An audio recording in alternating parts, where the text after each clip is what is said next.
안녕하세요. 마이클리닉 강은희 원장입니다. 방학 때 살 빼는 법에 대해서 말씀드릴게요.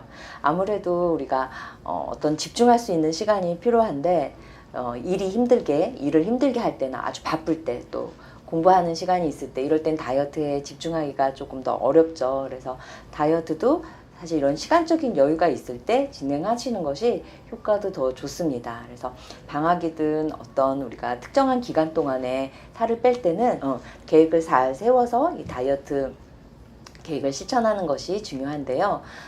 일단 이제 살 뺀다 생각하면은 첫 번째 운동을 중심으로 생각하시는 경우가 굉장히 많습니다. 하지만 이제 염두에 두셔야 될 게, 내가 운동만 한다고 해서 저절로 체중이 빠지시는 것은 아니라는 거죠. 우리 씨름 선수들도 운동 많이 해요. 그쵸? 하지만 운동량이 많다고 해서 무조건 살이 빠지시는 것은 아니거든요. 운동과 함께 더 중요한 식이요법.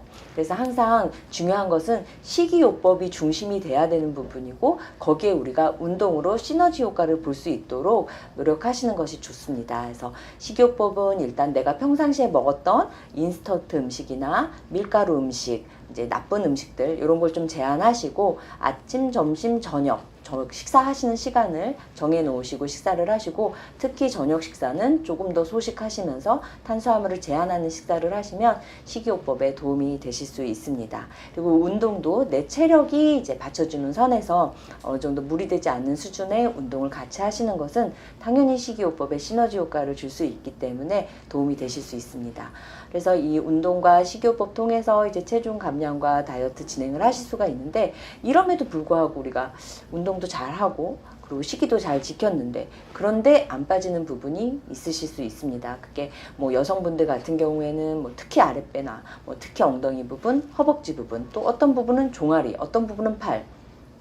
왜냐하면 각 개인에 따라서 특히 혈액순환이 잘 안 되는, 특히 셀룰라이트가 잘 생기는 부위가 있습니다. 그래서 이런 부분 같은 경우에는 이제 운동요법이나 또 이런 식이 조절로 조금 해결을 하기가 어려운 부분이 있어서, 안 빠지는 부분에 혈액순환을 유도하고 또 신진대사를 높여서 그 부분에 살이 빠지실 수 있도록 여러 가지 뭐 주사요법이라던가 레이저요법이라던가 초음파요법이라던가 여러 가지 방법들로 도움을 또 받으실 수 있습니다. 그래서 식이요법과 운동요법, 그리고 그럼에도 해결이 되지 않는 셀룰라이트 부분의 셀룰라이트 치료, 이런 부분으로 해서 좀 더 내가 원하는 내 목표에 조금 더 가까운 방법으로 다이어트 하실 수 있으시겠습니다.